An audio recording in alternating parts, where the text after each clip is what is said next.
Shalom, Assalamualaikum warahmatullahi wabarakatuh. Perkenalkan, nama saya Daniel Paulus Bisak dari mahasiswa Fakultas Hukum Universitas Widyagama Mahakam Samarinda. Di sini saya akan mewawancarai salah satu pelaku usaha bisnis jual mobil, dan sekarang saya berada di tempat kediaman. Perkenalkan, saya berada dengan Bapak Daniel Iskandar sebagai pelaku bisnis usaha jual beli mobil. Oke. Selamat siang Bapak. Selamat siang. Sebelum itu izinkan saya menanya beberapa pertanyaan menyangkut bisnis Bapak dalam menjual atau membeli mobil. Yang pertanyaan yang ingin saya tanyakan pertama, siapa saja sih mitra utama dalam bisnis jual beli mobil Bapak? Mitra usaha pertama saya seluruhnya itu stakeholder yang ada. Ya, setiap stakeholder itu ya kita berbisnis sama mereka. Untuk pertanyaan berikutnya, apa sih kunci utama dalam berjalannya bisnis jual beli mobilnya Bapak? Kunci utama yang jelas permodalan. Ya, kita juga ada mitra bisnis dengan bank. Ya, untuk pinjam dana dari sana, untuk beli mobilnya. Ya, terutama ya modal itu. Baik, saya lanjutkan. Pertanyaan ketiga, Pak.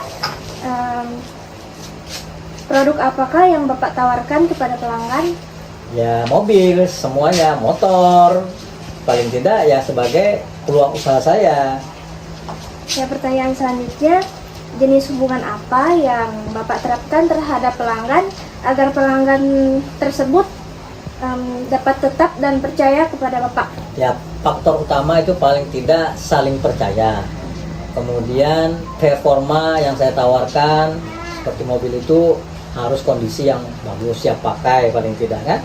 Nah, kemudian ya kondisinya itu yang saya jaga untuk mitra saya itu jangan sampai dia kecewa. Ya, pertanyaan selanjutnya, siapakah pelanggan terpenting dalam usaha Bapak ini? Ya, yang terpenting itu usaha setiap pelaku bisnis saya itu ya stakeholder itu semua stakeholder pokoknya. Selanjutnya, apa sumber daya utama yang terpenting atau saluran distribusi yang diperlukan Bapak agar usaha Bapak ini dapat berfungsi atau berjalan dengan sesuai rencana gitu? Yang jelas modal utama itu yang saya perlukan. Ya itu tadi saya bilang, itu paling tidak saya harus ada juga mitra saya ya seperti di bank untuk saya mengajukan anggunan supaya saya bisa menambah bisnis saya ini. Baik. Pertanyaan selanjutnya, bagaimana sebuah perusahaan berkomunikasi dengan segmen pelanggan dan menjangkau mereka untuk memberikan promosi nilai? Jadi pertanyaan saya, melalui saran manakah segmen pelanggan ingin mencapai? Ya, saya memasarkan produk saya, mobil-mobil ini di media sosial. Nah, kemudian ya face to face bertemu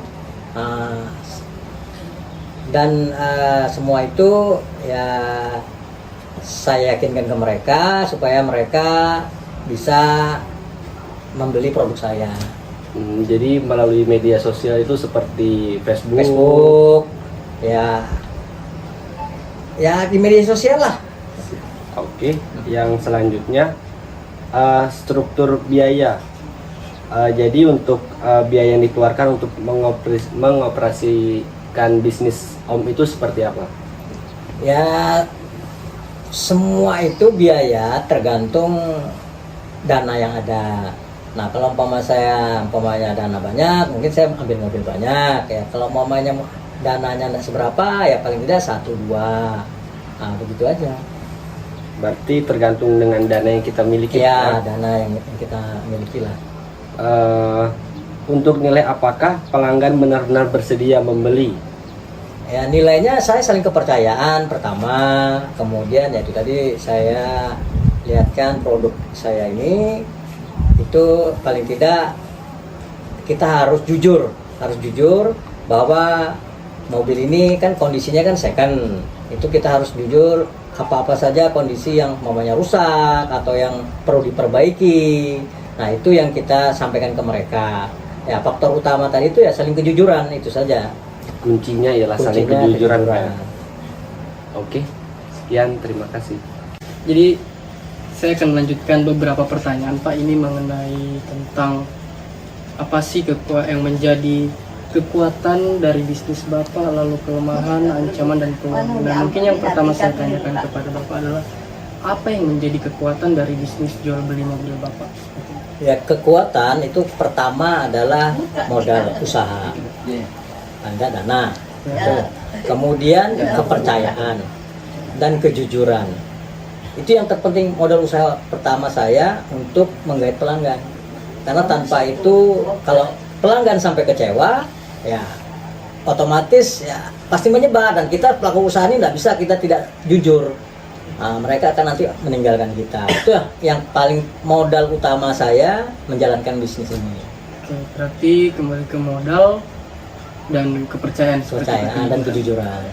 Lalu untuk kelemahan dari bisnis Bapak ini seperti apa itu? Ya, kelemahannya namanya kita mobil bekas, itu mungkin kita perkirakan, kita ngambil kan kita tidak bisa tes semuanya kan. Betul. Itu paling tidak kita lihat, wah ini mobil ini kita perkirakan mungkin bisa 80% bagusnya. Ternyata setelah kita ambil, mobil ini hanya 50% kondisinya. Jadi perbaikan itu terlalu banyak, modal yang kita keluarkan pun terlalu banyak, jadi tidak sebanding dengan penjualan. Nah, disitulah kita akan nanti bisa mengalami kerugian. Oh. Nah, untuk peluangnya sendiri Pak, peluang dari bisnis Bapak itu seperti apa contohnya? Nah, kalau kita ngelihat peluang, namanya jual beli mobil bekas ini, kita mengikuti tren yang ada. Apalagi sekarang kan mau ada mobil listrik. Betul. Nah, itu kita yang sekarang ada pun dengan keadaan juga kondisi sekarang itu agak berat, agak susah juga, karena kan ekonomi sekarang kan sudah mulai turun. Jadi kita ya bersabar saja, ya kuncinya sabar lah dalam berbisnis ini. Kalau tidak ada kesabaran ya repot juga kita. Lalu apa sih yang menjadi ancaman terbesar dalam bisnis Bapak ini seperti itu? Ya, ancaman terbesar kita ini tidak bisa menilai setiap orang itu bahwa ini bagus, umpamanya kamu ini orang ini jujur, kita tidak bisa menilai karena kita tidak bisa menebak hati orang kan. Nah, di mana-mana namanya kita usaha begini, banyak saja kita bisa tertipu. Tertipu kita, ya contoh umpamanya, kamu teman saya baik, akrab, nah, saya jualkan, silakan jual. Nah, dijualkan, ternyata dia menipu kita, dia jual, ya dijual sama orang terus dia tidak kembali.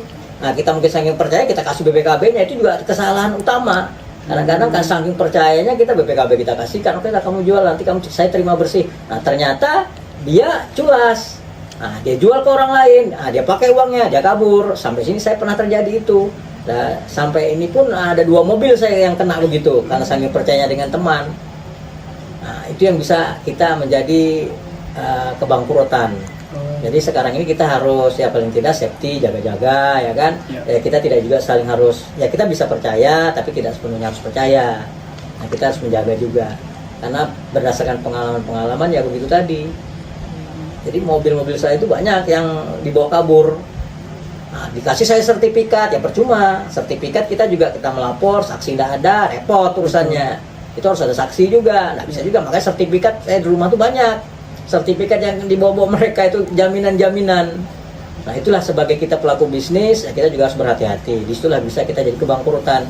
Nah, itu faktor utama. Yang keduanya juga kita nanti jadi kebangkrutan. Ini faktor yang kedua itu ya tadi itu menilainya itu harus kita beli mobil yang second ini kita harus menilai harus jeli. Nggak bisa juga kita harus sembarangan. Kalau kita nanti ngambil mobil istilah sembarangan, oke, asal saja. Nah, di situ nanti yang saya bilang tadi, kerusakan mungkin kita anggap sedikit, ternyata bisa banyak. Ya. Nah, itu yang tidak terduga, modal yang tidak terduga keluar. Nah, akhirnya penjualan jatuh. Nah, ketiga, apalagi sekarang kan ini tren yang mobil listrik. Nah, kita perkirakan mobil ini harganya umpamanya sekitar 100 juta, ya kan? Nah, berjalannya waktu dengan adanya persaingan bisnis tadi yang dari yang mobil baru-baru ini, mobil itu akan jatuh. Ya, di situ juga kita akan bisa jadi kebangkrutan. Jadi nilainya jadi 100 juta, menjadi 60 juta. Jadi itu rugi banyak. Saya kadang-kadang banyak yang begitu. Saya pernah ambil juga mobil, satu contoh dulu, Odyssey dulu, saya perkirakan harganya mungkin sekitar 80-90 juta. Nah, ternyata setelah saya ambil, jatuh sekali. Mungkin saya ruginya mungkin sekitar ya hampir 40-50 juta juga. Jualnya jadi rendah. Nah, itulah resiko yang kita tanggung. Begitu. Jadi kalau gini Pak, satu lagi. Kan ini tadi Bapak bilang ada tren mobil listrik.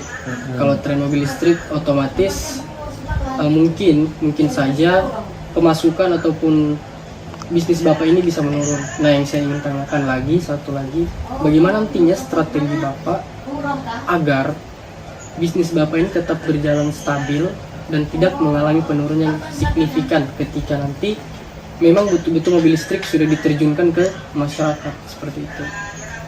Ya, kita sekarang kan melihat mobil listrik ini nilainya apakah lebih mahal daripada mobil bensin ataukah lebih murah.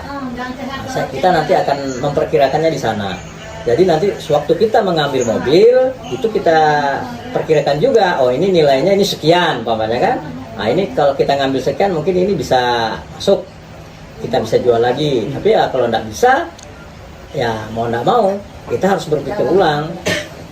Ya paling tidak merubah bisnis, kalau bisa dapat harga mobil itu yang bisa kita jual lagi dengan harga yang terjangkau.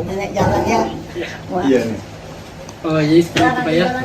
Ya, terima kasih atas, mungkin ini aja pertanyaan Pak. Terima kasih atas kesediaan waktunya bagi kami. Sama-sama. Dari mahasiswa Universitas Widya Gama Makam Samarinda. Kami ucapkan terima kasih banyak Pak.